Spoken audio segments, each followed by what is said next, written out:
contributors to the fund. I held several meetings with their leaders, technical people from the Ministries of Finance, Gender and the NSSF. It has been agreed that the bill should be returned to Parliament for reconsideration. The bill had endorsed a proposal for the government to allow savers who have clocked 45 years and had saved for 10 years to access 20% of their savings. In his letter to Speaker Oulanyah, the president says that the commencement date of the act needs to be amended so that it comes into force on the date of its publication in the Gazette. Museveni says that allowing midterm access for all members who are 45 years and above or those who have served for 10 years increases the total number of members eligible to access which would be unsustainable for the fund.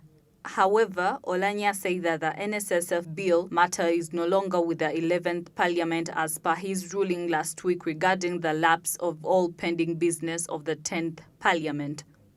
He said that the bill will only be considered when it is tabled afresh and the president's letter will be used for reference by the relevant. Museveni says that allowing midterm access for all members who are 45 years and above, all those who have served for 10 years, increases the total number of members eligible to access midterm, which would be unsustainable for the fund. However, Oulanyah said that the NSSF bill matter is no longer with the 11th Parliament as per his ruling last week regarding the elapse of all pending businesses of the 10th Parliament.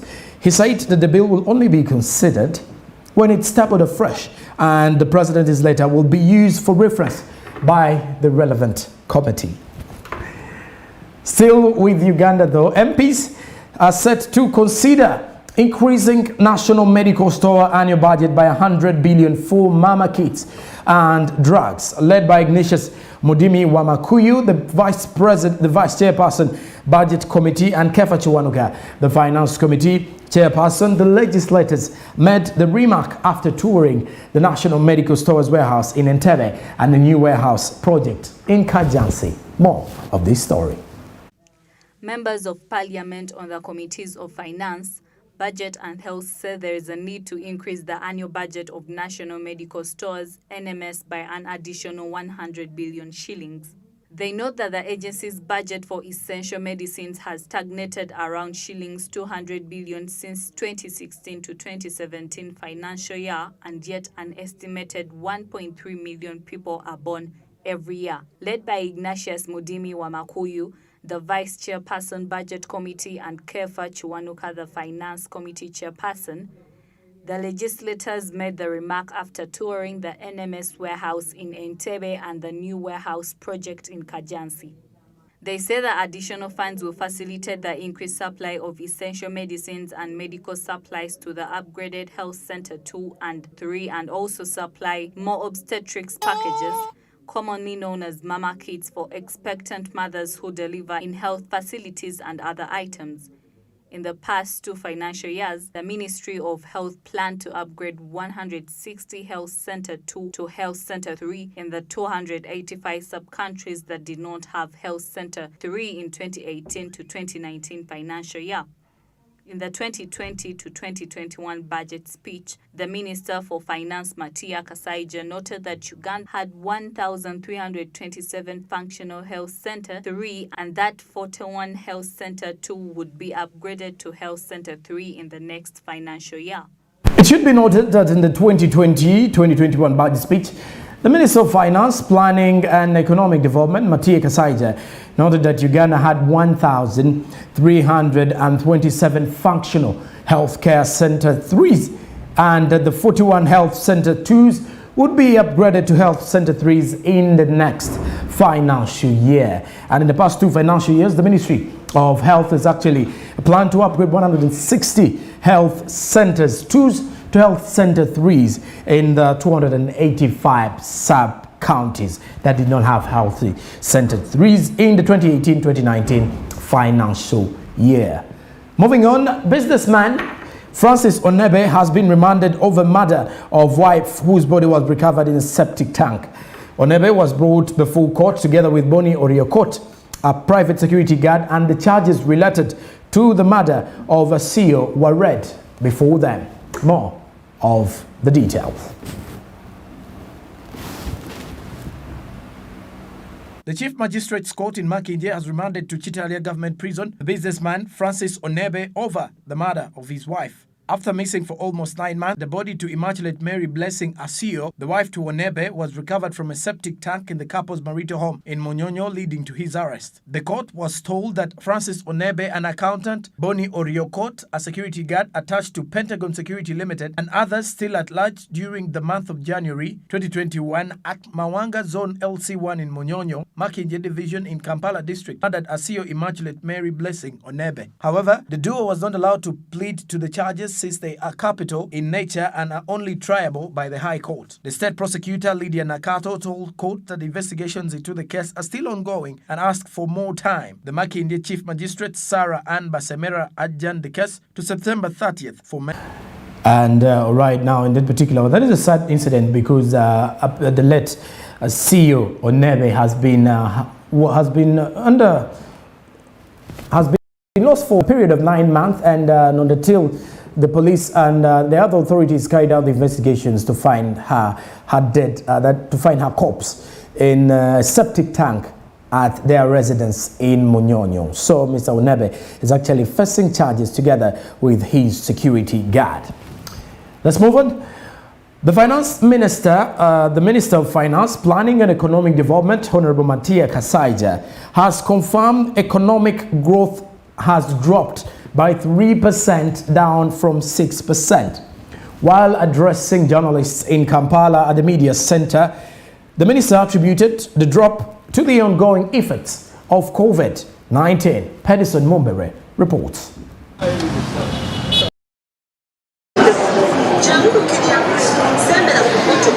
Speaking to journalists in Kampala, the minister in charge of finance, planning and economic development, Matia Kasaija, says that the Ugandan economic growth has dropped to 3%, down from 6%. He attributed the drop to the continuing effects of COVID-19, saying measures put in place to mitigate its spread has continued to impact economies across the world. We have come down to 3% when we were actually, by the time COVID came, we were at 6.4. For reasons which are obvious. Many people have not been working, including maybe you journalists, you may be lucky. You had business all the time like we farmers, because we people have to eat, so we still work. But many, the traders, as you know, the importers, the exporters, my hotels, the tourists are not coming, the entertainers, you younger people who want to go dancing, the bars are closed, you can't go and dance.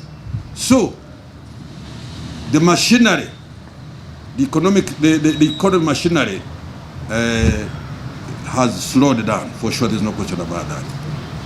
To what extent, as I've told you, we were growing at a rate of 6.3.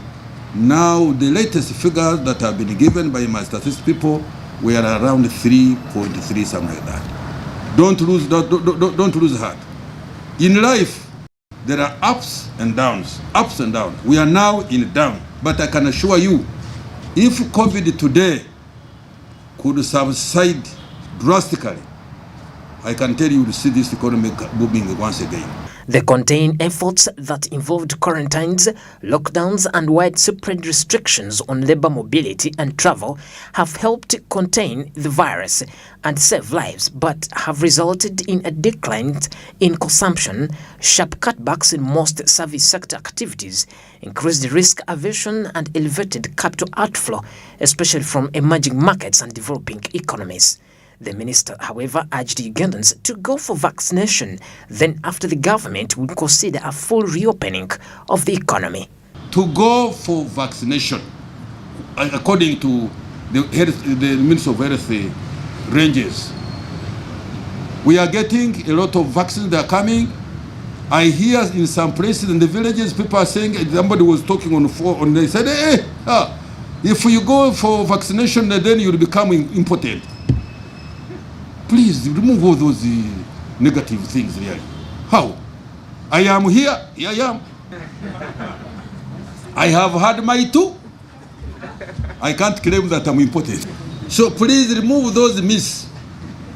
Those myths. But they will always be, you know, in society, there are always there are always negative forces. That one I accept. But you people who are educated, who know, make research, don't just flash around information when you have not been researched. If we do not have the information, come, we shall give it to you. Really, when I heard last night, somebody, I saw it in TV, in some, even in my own district, people saying, we are not going for vaccination because that vaccine we've been told. You hear that? Have you understood? So the economy is sickish in some sectors. Some sectors are doing well. That's why we are still growing at 3-point-something%. But what we all should now work for or towards to is to get vaccinated. And once we have got all vaccinated, I think then the government we shall release the whole economy to start running around.